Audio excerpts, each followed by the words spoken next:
Dr. Jessica Brooks hadn't seen her bed in 36 hours. The coffee next to her monitoring station had gone cold hours ago, but she kept sipping it anyway, her eyes fixed on the array of screens before her. NASA's Deep Space Contact Division was quiet at 3 a.m., just the way she liked it. No bureaucrats looking over her shoulder, no grad students asking questions. Just her and the vast silence of space. The first anomaly appeared in Sector 7, a flutter in the quantum readings that made her sit up straight. She'd seen solar flares, comets, even the occasional classified military test. But this was different. The energy signature pulsed with an organic rhythm, almost like a heartbeat. "Computer, run spectrum analysis on Sector 7 anomaly," she commanded, reaching for her phone to wake her team. Before she could dial, the entire screen lit up with brilliant blues and greens that seemed to dance across the spectrum. It wasn't just one signature anymore. Dozens had appeared, moving in perfect formation. Dr. Brooks, her assistant, Tom Wheeler, burst through the door, tablet in hand.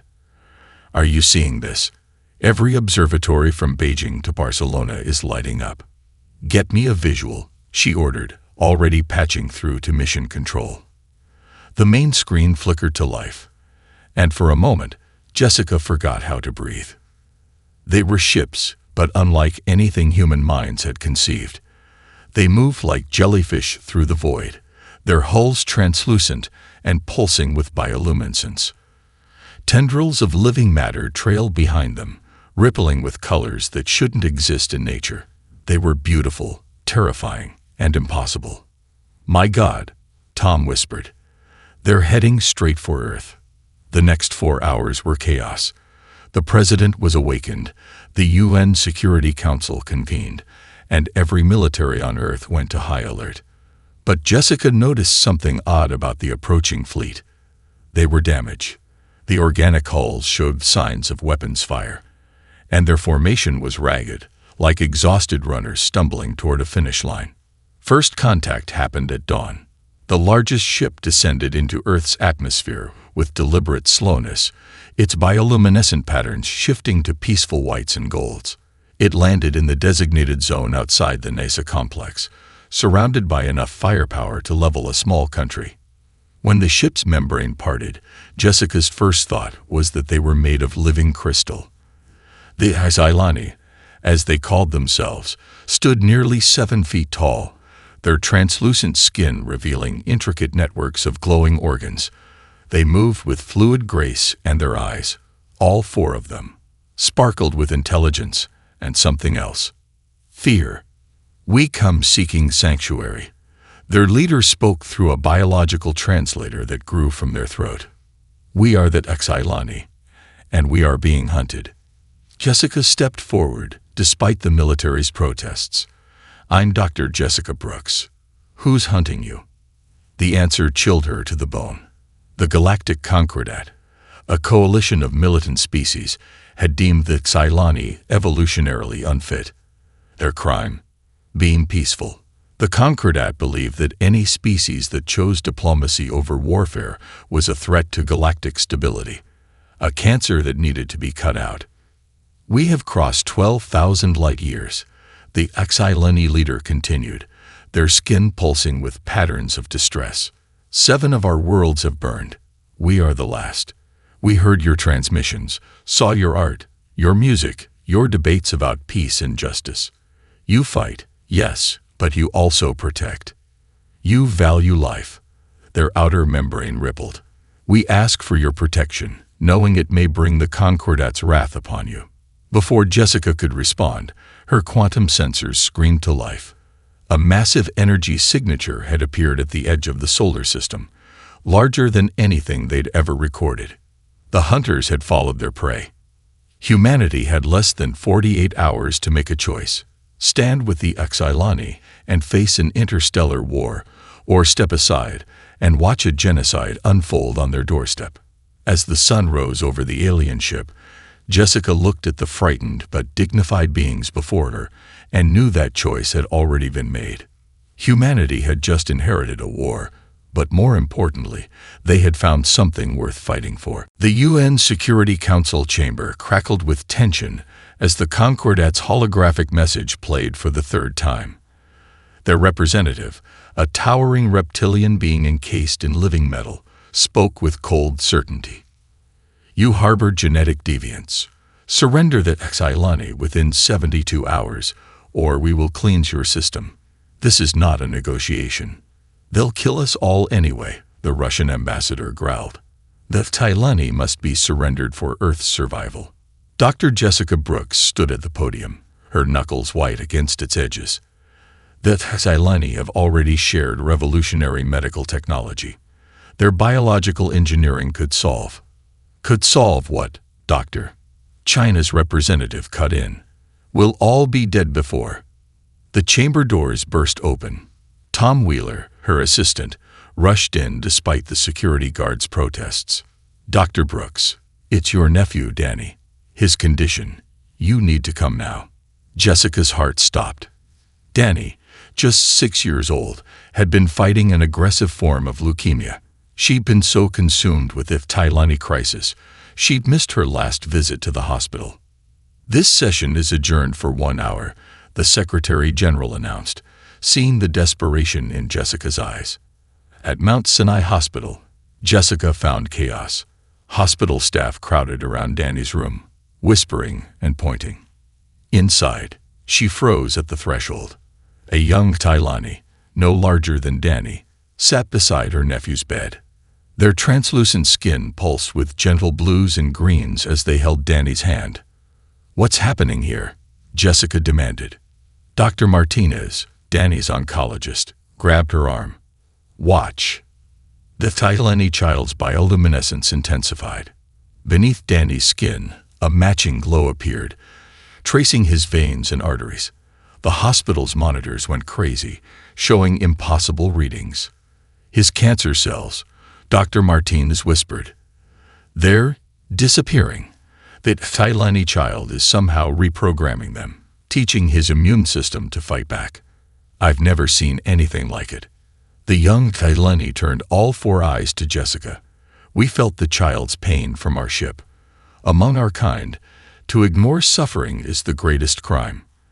Their translator pulsed softly. We asked to help. Is this not permitted?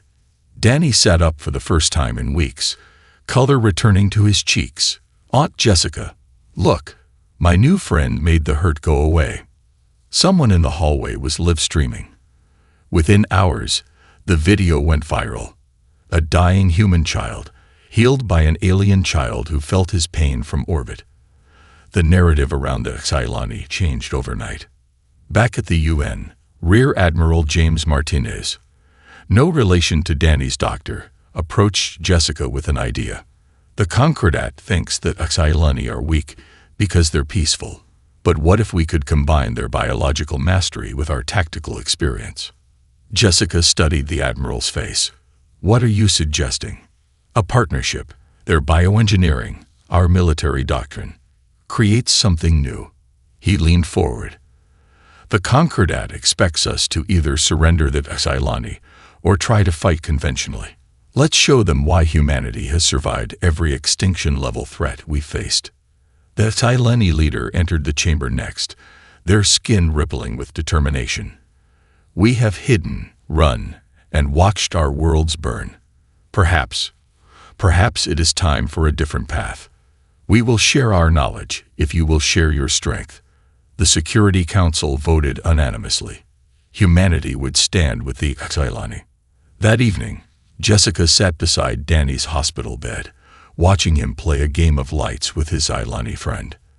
The alien child had explained that they weren't just healing Danny, they were teaching his body to heal itself, a gift that would last a lifetime.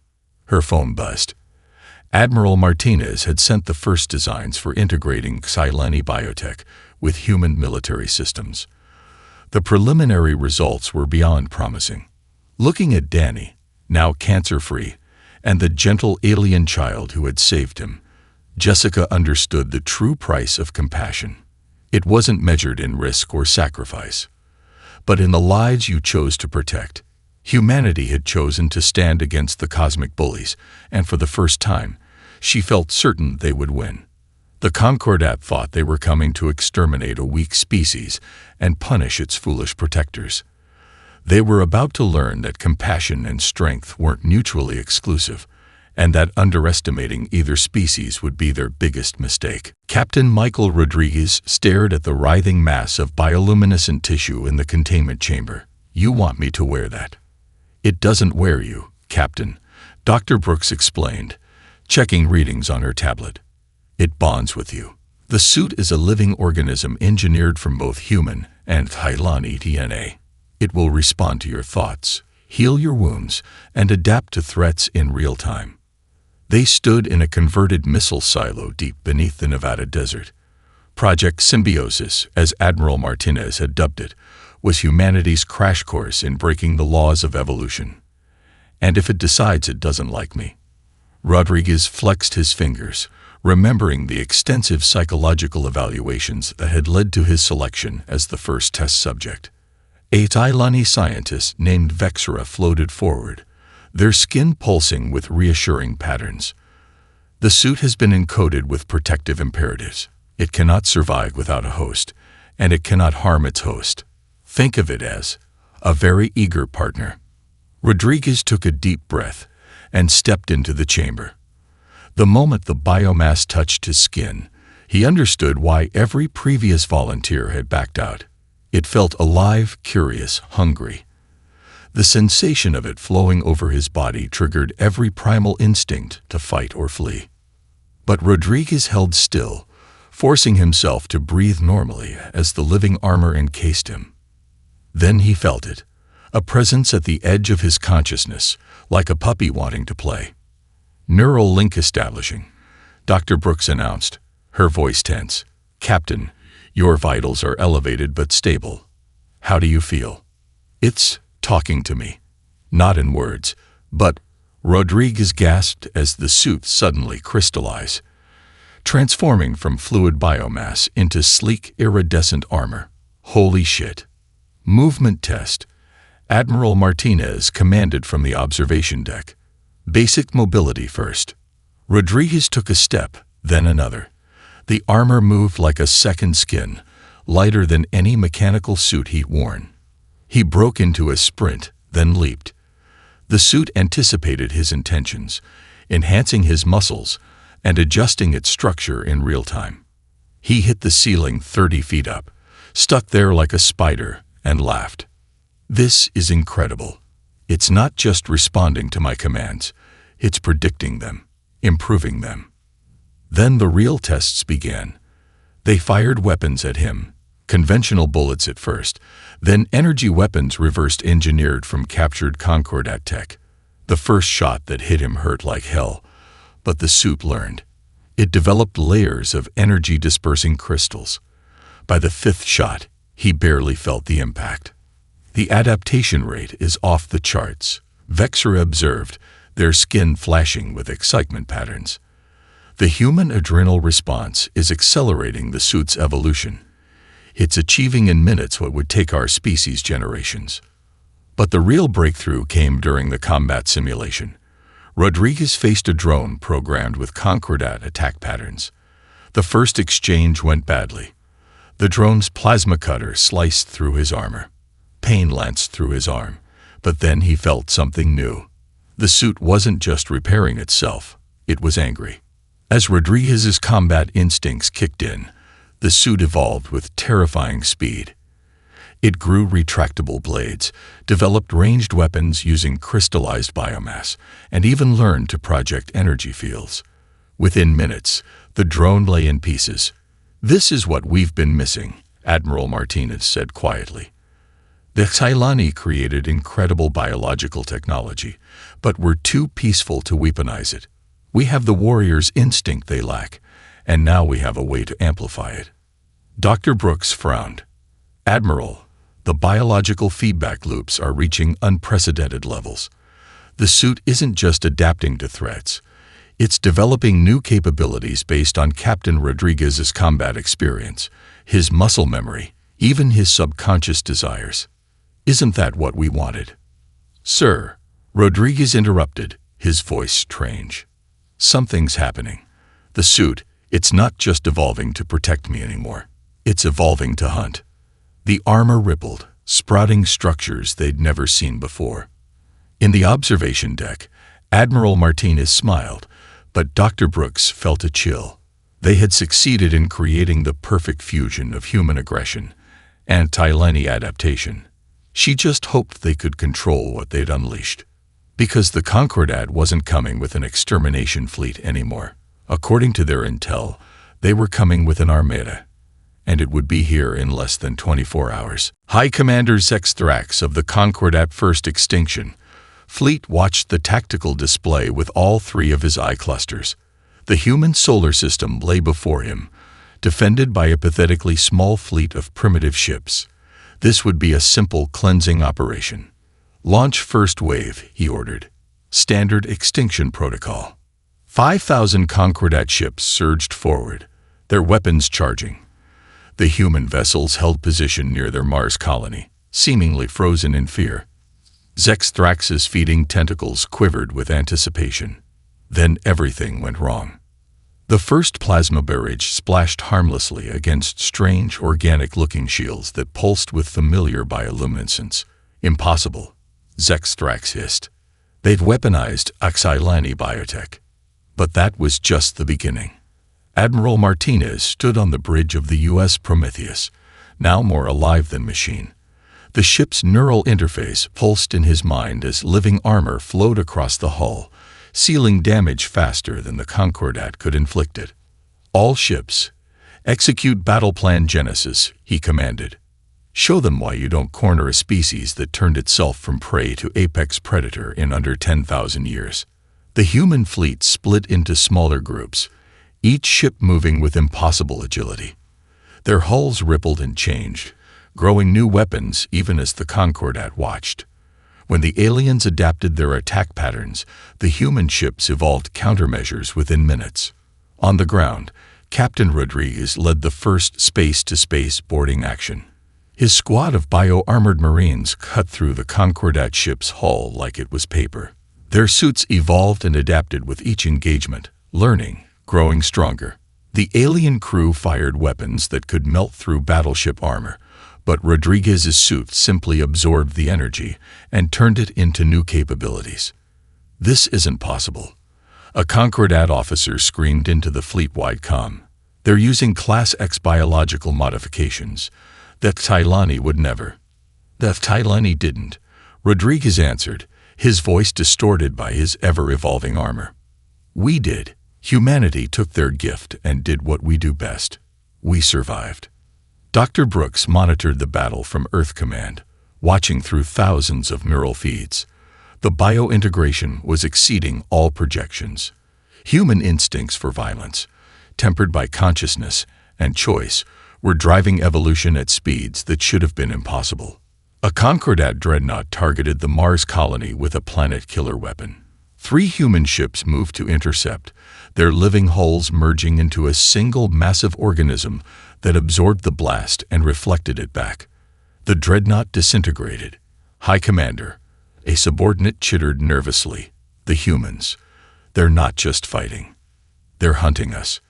Zex Thrax saw it too. The human vessels were no longer simply defending. They had begun stalking his ships, learning their patterns, cutting off escape routes. When he ordered a strategic withdrawal, the humans somehow predicted the exit vectors. Each time his ships tried to flee, the humans were already there. "Fall back," he finally ordered. "Full retreat." But as his fleet turned to escape, they faced a new horror.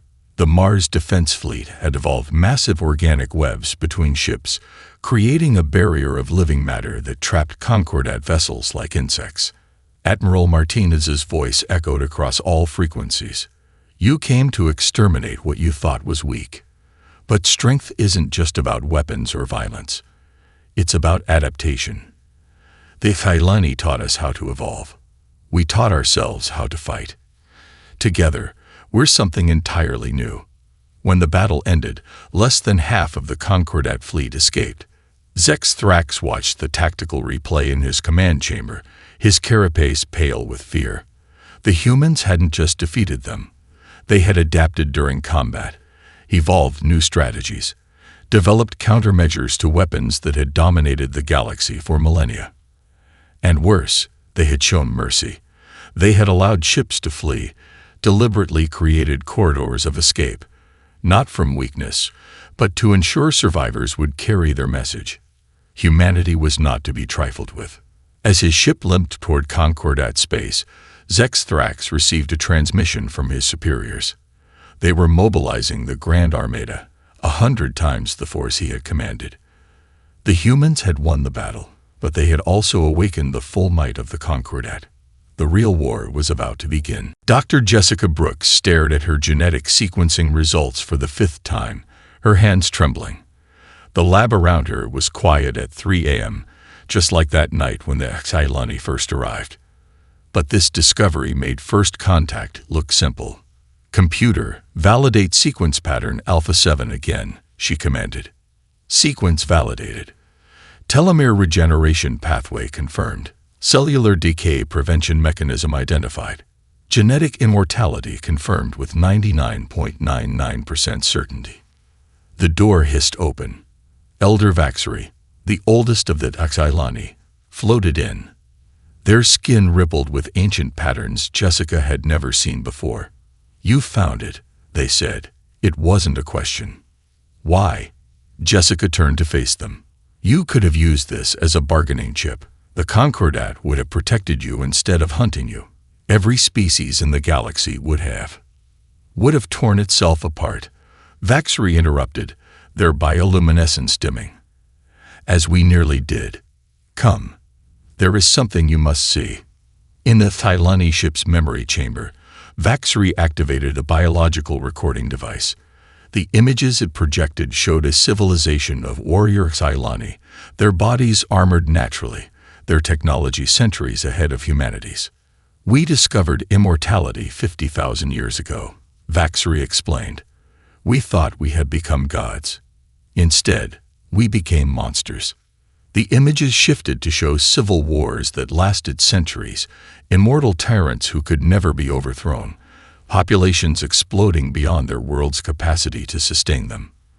The Xylani had nearly driven themselves extinct. "Our solution was radical," Vaxri continued. "We engineered a new version of ourselves. Peaceful, empathetic. We locked away the immortality gene and hid the key in our genetic code. Only those who fully understood our biology could find it. Like we just did," Jessica whispered. "Yes, and now you face the same choice we did." Admiral Martinez burst into the chamber, face flushed with excitement. "Doctor, we're detecting the Grand Armada. Over 50,000 ships." He stopped, seeing their expressions. "What's wrong?" Jessica took a deep breath. "We found it, James. The real reason the Concordat wants to destroy the Xylani. They're not just advanced biochemists. They discovered biological immortality." Martinez's eyes widened. "My God. With our bio-armor technology, if we implemented this, we could create immortal soldiers," Jessica finished. "Unstoppable warriors who could evolve and adapt forever. We could win this war in weeks." "More than that," Martine said, his voice growing excited. "We could solve death itself. No more losing loved ones. No more natural selection," Vaxri interrupted. "No more renewal. No more change.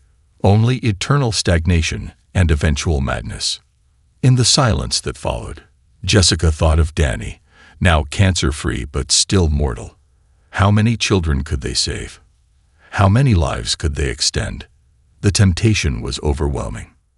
Captain Rodriguez's voice came over the comm. "Sir, the Grand Armada is launching long-range probes. We need a decision on combat protocols." Martinez looked at Jessica, then at Vaxri. "It's not just about the war anymore, is it? This is about the future of both our species." Jessica walked to the biological display, watching the ancient Xylani tear themselves apart over the gift of endless life. "We're not ready," she said finally. Maybe someday, but not now. Not like this. She turned to her console and began encrypting the genetic data. Captain Rodriguez, maintain current combat protocols. We win this the hard way, with courage, adaptation, and the knowledge that our time is precious. The Concordat will never stop hunting us now, Vaxri said softly. They'll know we share our knowledge with you.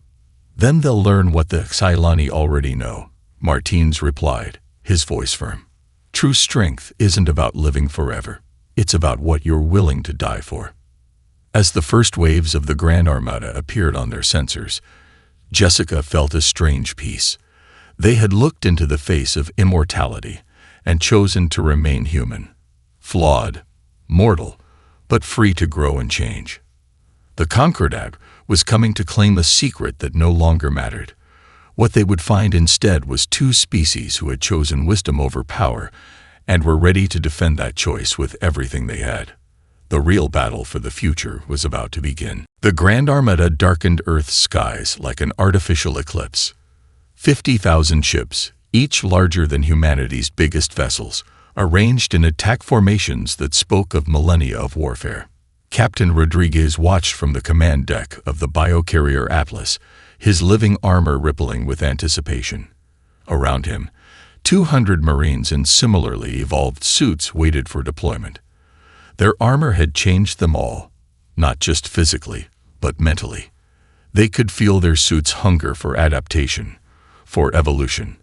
Remember, he addressed his troops, we're not just fighting for Earth anymore. We're fighting for the right to choose our own path. Admiral Martinez's voice crackled over the fleet-wide comm. All ships, execute Operation Firewall. Show them what happens when you corner two species who've chosen to evolve together.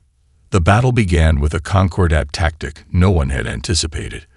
Their ships released clouds of nanites designed to devour organic material, a direct attack on the human Xylani biotech. But humanity had learned from the first battle.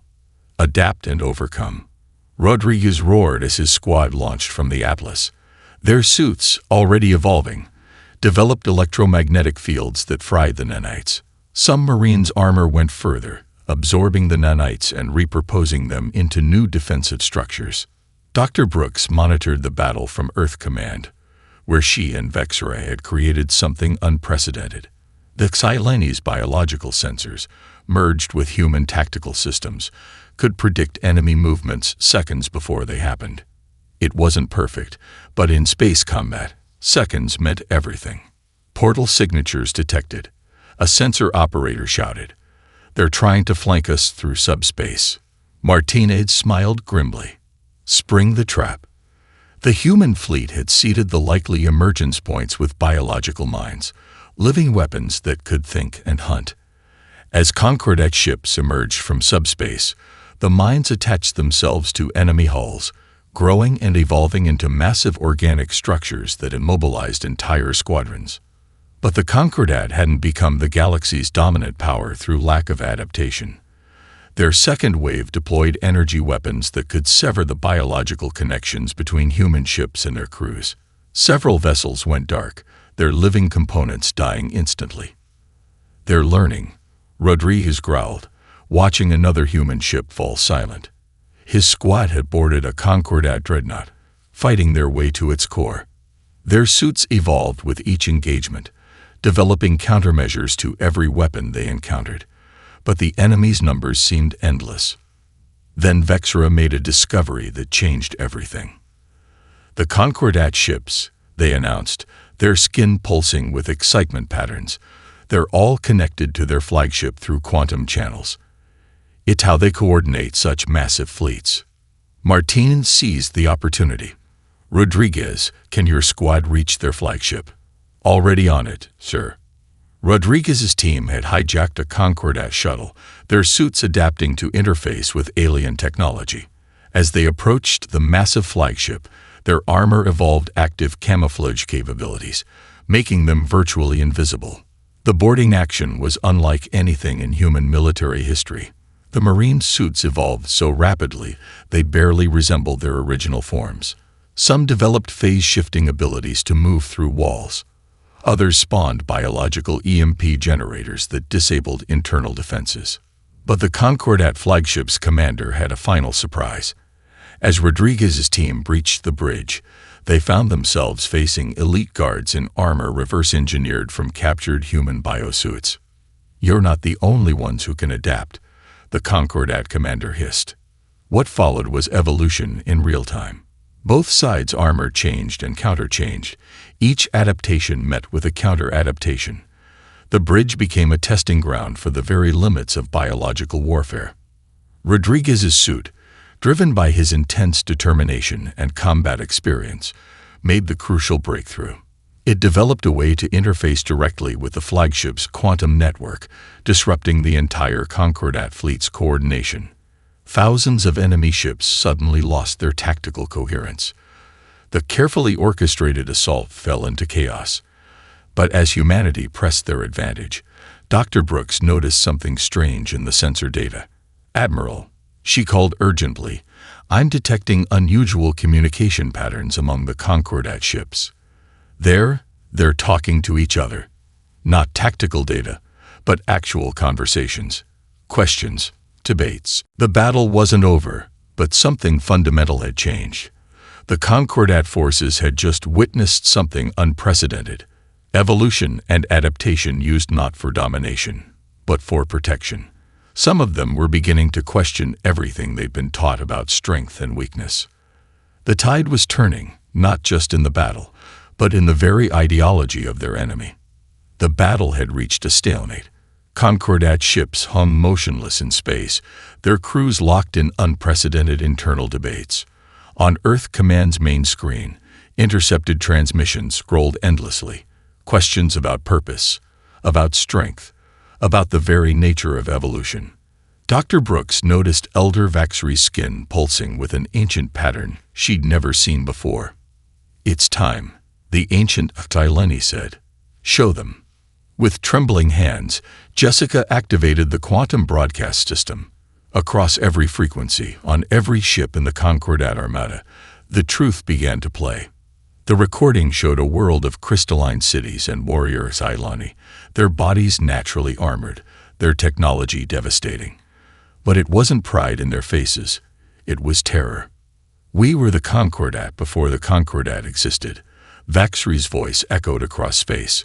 "We were the apex predators of the galaxy, and we were dying." The images shifted to show civil wars that lasted centuries, populations driven mad by endless violence, entire planets reduced to ash by weapons that could think and evolve.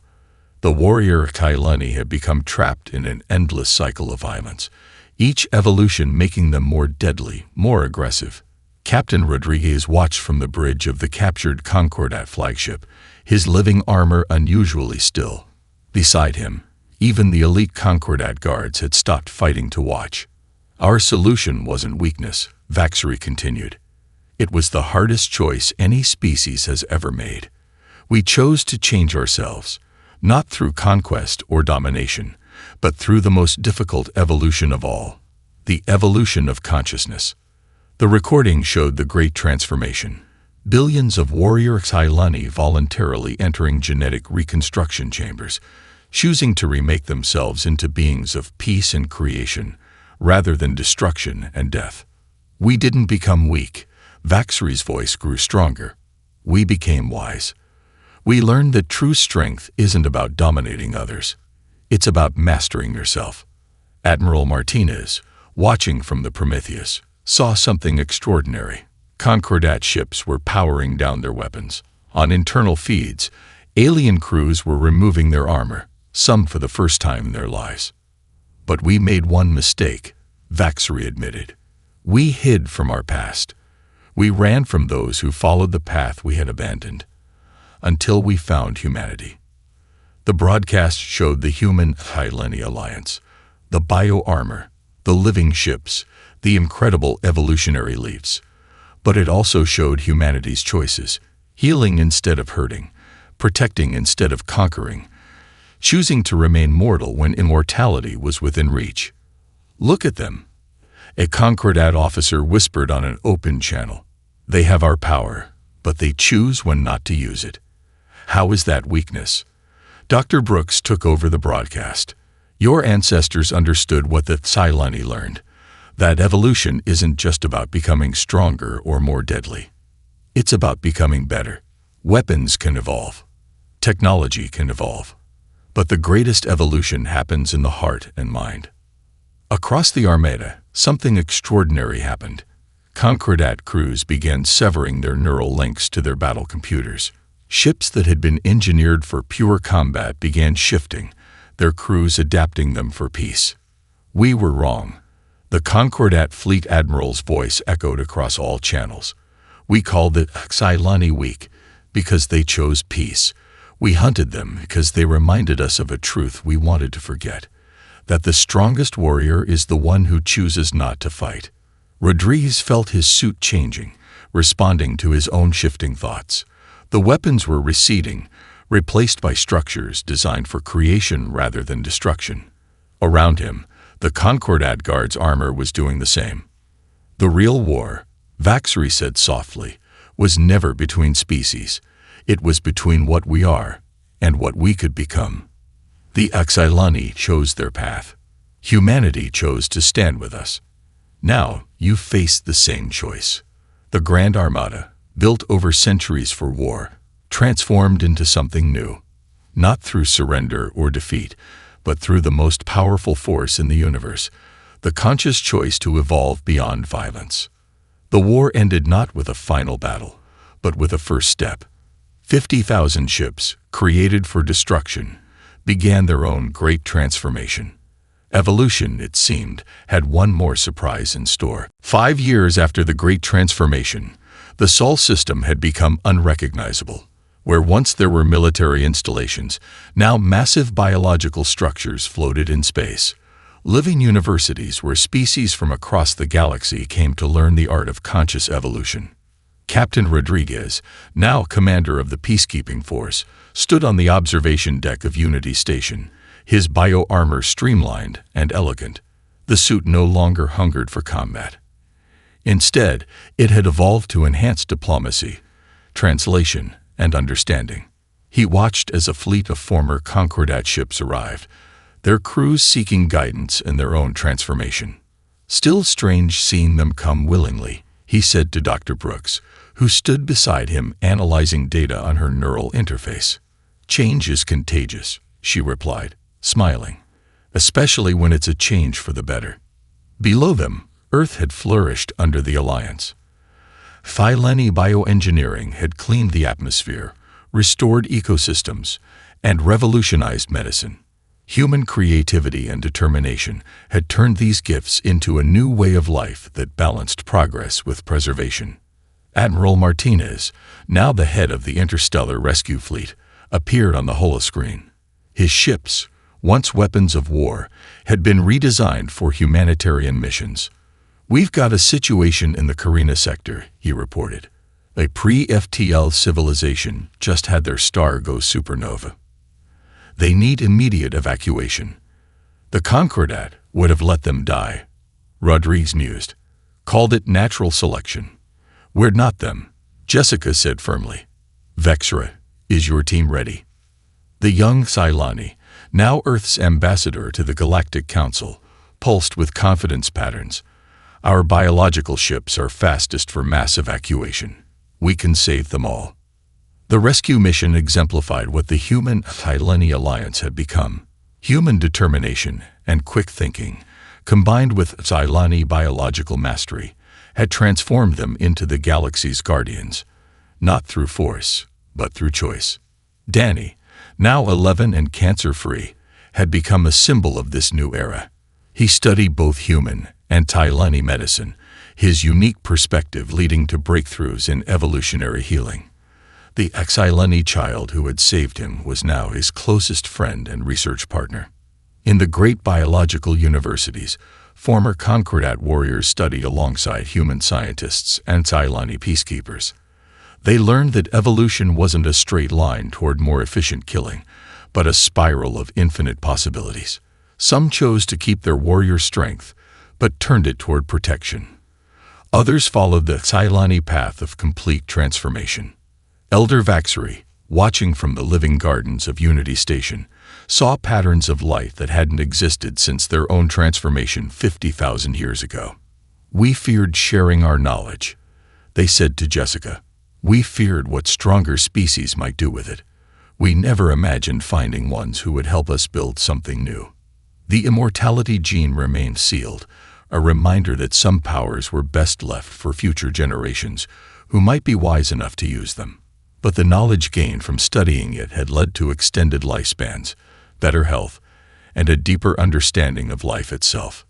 "You know what the best part is?" Rodriguez said, watching ships depart for the rescue mission. "We didn't just save the Tailani. We didn't just stop the Concordat. We proved that strength and compassion aren't opposites. They're most powerful when they're combined." As if to emphasize his point, a group of children, human, Kailani, and former Concordat, ran past them, their laughter echoing through the station. Each child wore a training biosuit, not for war, but for understanding life in all its forms. Jessica checked her readings one last time. The evacuation fleet would arrive in time. Another civilization would survive, not through conquest or competition, but through cooperation and choice. "You know," she said, "when the Xylani first arrived, they asked for our protection. I don't think any of us understood what that really meant." "What did it mean?" Danny asked, joining them with his Xylani friend.